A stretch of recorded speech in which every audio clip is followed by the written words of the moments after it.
Professor Harold Horn. He's a historian and a professor of history and African American studies at the University of Houston. He's the author of many books, and we've interviewed him for this program before on NATO and white supremacy. Today, we'll be discussing his book and his research on the counter-revolution of 1776. Professor, welcome. Thank you for inviting me. Thank you so much for being here. And Professor, I want to just begin by contextualizing our discussion today of the white supremacist counter-revolution of the United States and its project.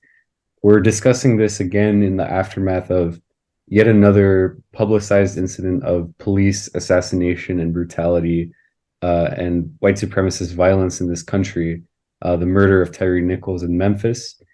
And I say that just to contextualize the discussion that this is I think as you show in your research, the culmination of the American project of the counter-revolution of the settler society. So I want to just begin by asking you, how do you see this culmination and the sort of longue durée of the American counter-revolution now extending into 2023 of this project of counter-revolution to protect slavery, to protect white supremacy? And why do you believe it's so difficult for people, even on the left, to understand that anti-Blackness that's at the core of the American project? Well, I'm glad you mentioned that last point in particular, because many of our friends on the left have not bathed themselves in glory in terms of understanding the founding of this slaveholders republic. In fact, even though they like to hear this, to some extent, they're to the right of certain elements of the ruling class, because they remind me of biologists who refused to accept the findings in the early 1950s of DNA. They prefer the pre-1950s understanding of biology. Right. And so they have these ancient, archaic, antiquated views of the founding of the United States and have not kept up with the literature. Right. Not only have not kept up with the literature, they've abandoned their battle station. Right. They're always telling us that they're class warriors. And they're always reproaching those they see immersed in identity politics. Mm-hmm. Well, the class of enslaved were unpaid workers. Why should unpaid workers engage in class collaboration with their so-called masters, the slaveholders, George Washington, Thomas Jefferson, Patrick Henry, James Madison, in revolting against British rule, when many had reason to believe that the underlying rationale for the revolt was to countermand and countervail London's policy enunciated in 1762-63 with the so-called Royal Proclamation of expressing displeasure, continuing to move west, fighting Native Americans, so that land speculator number one, George Washington, could profit, which then would, number two, lead to the importation of more enslaved Africans. And despite the recent remarks by Governor DeSantis of Florida and some of his collaborators in certain universities who will go unmentioned, there was an abolitionist movement before 1776, particularly amongst the enslaved. They were the original abolitionists, and they were campaigning relentlessly against abolition. And so just because the settler class across class lines oftentimes collaborated, going back, as I pointed out in my 16th century book, to the 1580s, when London first dispatched potential settlers to what they called North Carolina, of various class backgrounds, sponsored by the 1%, all determined to grab the pot of gold at the end of the rainbow, which was, of course, the land of the Native Americans. Now, I won't quarrel with those who, even with those on the left, believe it or not, even though they won't admit it, but they're basically endorsing class collaboration amongst European settlers. Okay, fine. That's what you want to do. Go right ahead. But to extend this to the enslaved Africans, the unpaid workers, is utterly ridiculous. And it is obviously contradicted by the subsequent course of U.S. history, where by the 1790s, you had the United States nationals in control of the slave trade to Cuba. By the 1840s, in control of the slave trade to the biggest market of all, speaking of Brazil. By 1860, 1861, enslaved Africans are the most valuable property in these United States of America. The population of the enslaved had expanded from the late 18th century, of where there was the hundreds of thousands, to about 4 million by 1860, 61. And this is supposedly in this country that privileges abolition. Well, I would hate to see what would have happened if they had privileged anti-abolition, which is, of course, what they did. And so when you see this obscenity on tape coming from Memphis, Tennessee, it's the ultimate culmination of a policy whereby those who were most likely to revolt against the slaveholders' republic, speaking of the enslaved, were destined for liquidation. And what's remarkable is that even you have mainstream has acknowledged this, even though the left has not. That's what's so mind-blowing. For example, you may recall that a few years ago, there was a Pulitzer Prize-winning history book entitled The Internal Enemy. Guess who the internal enemy was? It's us, Black people. And this is a book dealing with Virginia from the late 18th century up until about, 1830. And so, as I said, these people on the left, they haven't kept up with the literature. And then you have to wonder why they haven't kept up with the literature. Now, let's be frank, we're mostly talking about the Euro-American left, because in terms of my being rebuked and reprimanded and called a race essentialist and a traitor and a monarchist, etc., including being a so-called apologist for the Windsor family in London, since the George Washington Company could not have triumphed but for the assistance of French royalists. I guess they're apologists for royalists in France. So, I mean, it's so maddening, because we're headed relentlessly towards fascism. And one of the reasons is because of an inability of some of our friends on the left to understand the terrain on which they're reputedly struggling, and to put out a line that will capture the imagination of the most oppressed in the first instance, which obviously they're not doing. And the response from many on the left to this killing in Memphis, which I think has been abhorrent, some using it as a justification for their class reductionist ideology by pointing to the fact that police officers involved in the killing were Black, and almost using this as a talking point to say, look, as you said, all this identity politics is distracting us from the real issue. It's just class. And I think, as you've pointed out, oftentimes a fundamental misunderstanding of the anti-Blackness in the American project leads people to this conclusion that it's just simple enough to say, oh, the true problem is class. We have to not be distracted by race in any capacity. Well, what's interesting is that the Memphis authorities have thrown the book at these officers. Interestingly enough, the LA so-called police union has endorsed that. Now, of course, the LA so-called police union, hold your breath until you see them endorse the killing of a Black person or Black and brown person in the city of Angels, because those mostly conducted and perpetrated by officers of European descent. And of course, you recall what happened in Minnesota a few years ago when an officer of Somali ancestry was accused and tried and convicted of killing this woman of Australian descent, European descent. Of course, they threw the book at him too. So why do these folks on the left, they ignore that particular aspect, which is obviously racist and white supremacist? You would be not misleading if you suggested that perhaps they're comfortable with white supremacy.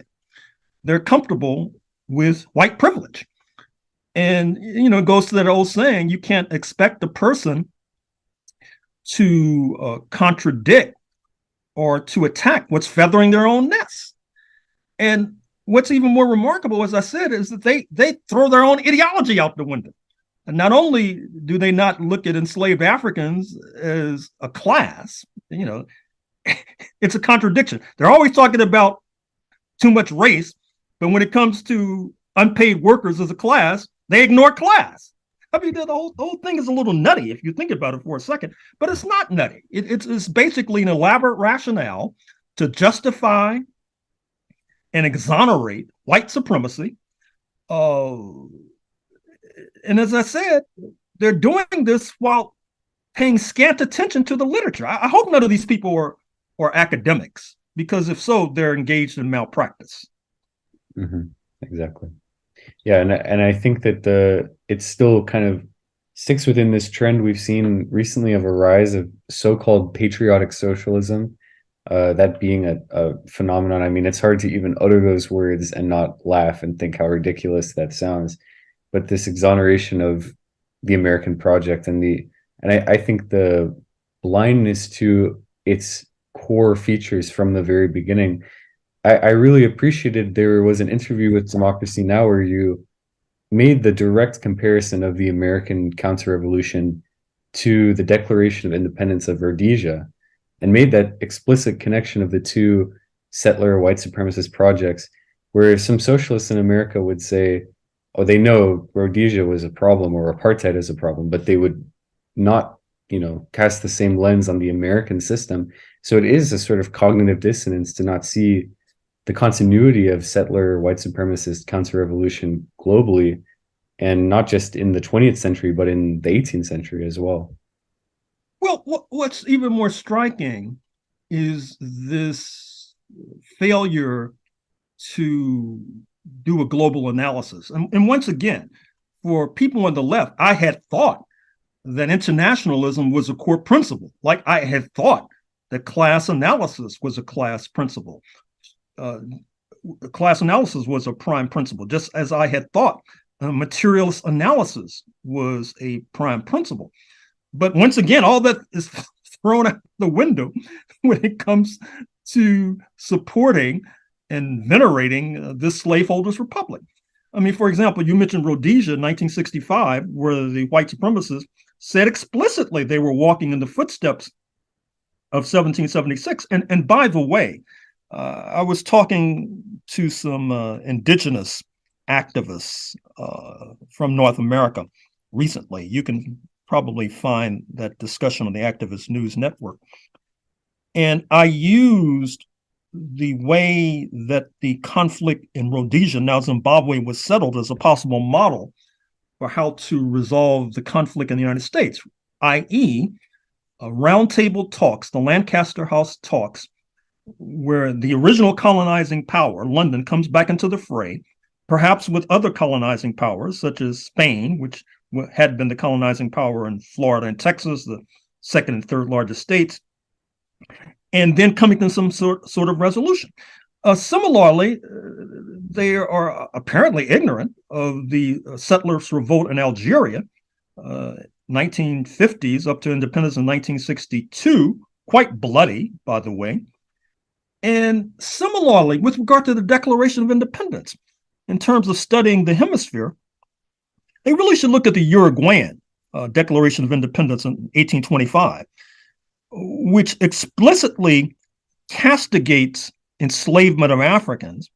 Whereas, in 1776, there's this shilly-shallying around the question of enslavement, with actually London being blamed, which leaves the slaveholders, lets them off the hook, because supposedly they didn't have any hand in either delivering enslavement or perpetuating slavery. And so if you look at Mexico, for example, with a president of African descent almost 200 years ago, who, of course, executed the abolition of slavery circa 1828-29, which of course then led to the settlers' revolt in Texas by Right. 1836 as that former Mexican province secedes. And if you look at the book by George Reed Andrews of University of Pittsburgh, I interview him.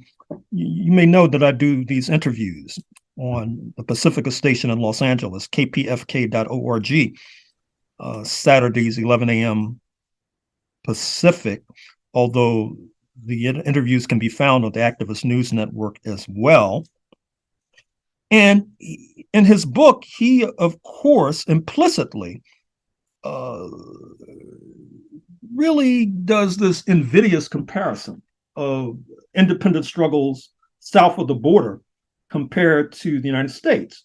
South of the border, for the most part, even though Africans had differing evaluations of their class interests, oftentimes they sided with those like Simon Bolivar, who flip-flops after being lobbied by independent Haiti and decides to incorporate abolitionism into his program. The same for Jose San Martin, for example. Whereas we know that in North America, by several orders of magnitude, you have more Black people fighting for the royalists than fighting for the slaveholders in North America. And of course, this is dealt with in a movie that I recommend, funded by Canadian Broadcasting, South African Broadcasting, and BET, Black Entertainment Television, entitled The Book of Negroes. You can find it all over the place.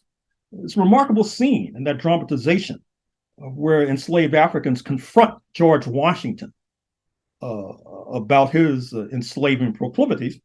It's one of the most dramatic scenes of so-called Americana that one can conjure. So once again, it's quite disappointing, to put it mildly, that many of our friends on the left are unable to do a class analysis, do a materialist analysis, and oftentimes revert to sloganeering, like identity politics. That term identity politics is very curious because I pointed out in many of my works, this whole identity of whiteness is utterly constructed. And it's a militarized identity politics because you had those who were warring on the shores of Europe, English versus Irish, Protestant versus Catholic, Christian versus Jewish, British versus German, German versus Pole, Pole versus Russian, Serb versus Croat, Northern Italian versus Southern Italian. All of a sudden, when they cross the Atlantic, magically they adopt this new identity in the politics of identity politics, by the way, known as whiteness, and a maneuver that would make Madison Avenue blush.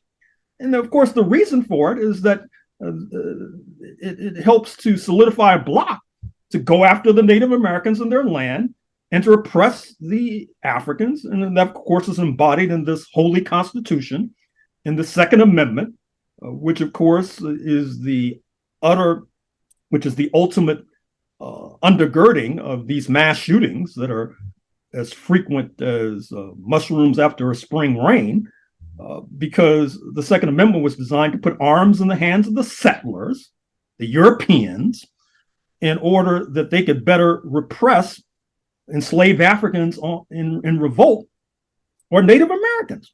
And of course, the turning point with regard to this utterly reprehensible system comes with the Haitian Revolution, 1791 to 1804, since C.L.R. James published his book, The Black Jacobins, in the 1930s. I guess they haven't read that one either.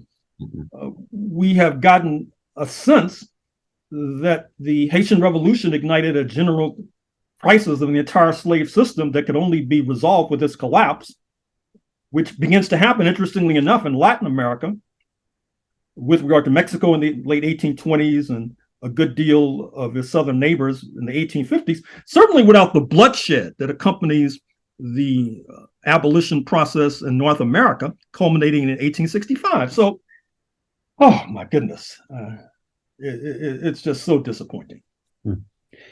Thank you, Professor. And my last question would just be your advice or your recommendation to young radicals, young leftists who perhaps went through 2020 and were radicalized by the protests against the murder of George Floyd now are experiencing perhaps a similar opportunity to be politicized, to be active, but are being influenced by these manifold forces that are telling them the objective has to stay on, the generic white working class union struggle rather than these opportunities to practice police abolition, prison abolition, as you mentioned, indigenous struggle.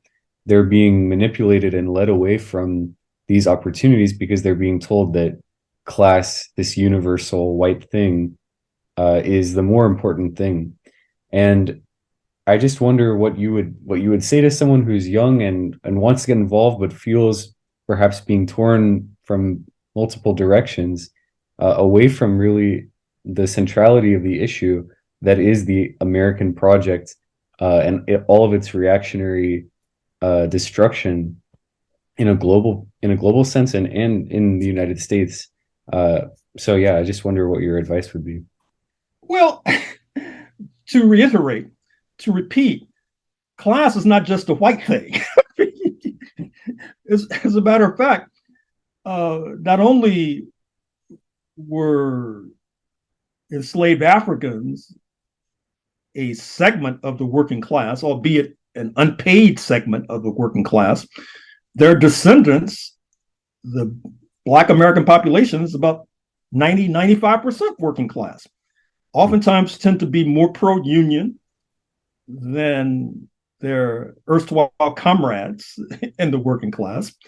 So first of all, there needs to be a reconfiguration, uh, a different conceptualization of what class means. And that seems to be step one. And step two, of course, is to see, and I think that many of us would agree with regard to this, I hope, that racism and its close cousin, white supremacy, or stumbling blocks or barriers to working class unity. And that if we adopt the old slogan of an injury to one is an injury to all, when we see a young worker like Mr. Nichols slain in Tennessee, we should see that as an injury to all. And without all of this propaganda about since the officers are Black, that means race is not involved, although, of course, these officers are hired to uphold the white supremacist system. And once again, if people knew their history, they would know that one of the reasons why some of the major slave rebellions did not succeed, speaking of Gabriel's Revolt in Virginia, 1800 Richmond, Denmark Vesey, 200 years ago in South Carolina, the list is long, is because they were betrayed by other enslaved parties. And so, because they were basically honoring a system, albeit a system that held them in thrall, just like these officers who killed Mr. Nichols were defending a system. They were defending white supremacy. They were defending capitalism. They were defending anti-Blackness. I mean, next week on the aforementioned Freedom Now program on KPFK, actually the guys from your neighborhood, University of Rochester professor, Nicholas Okay. Bloom, Uh-huh. who's going to talk about his research on the 1811 revolt of the enslaved in southern Louisiana, the largest revolt in the history of the United States, which was repressed in part by a militia comprised of free men of color. And so, oh God, let me allow you to intervene before I hyperventilate. No problem. Well, thank you so much, Professor.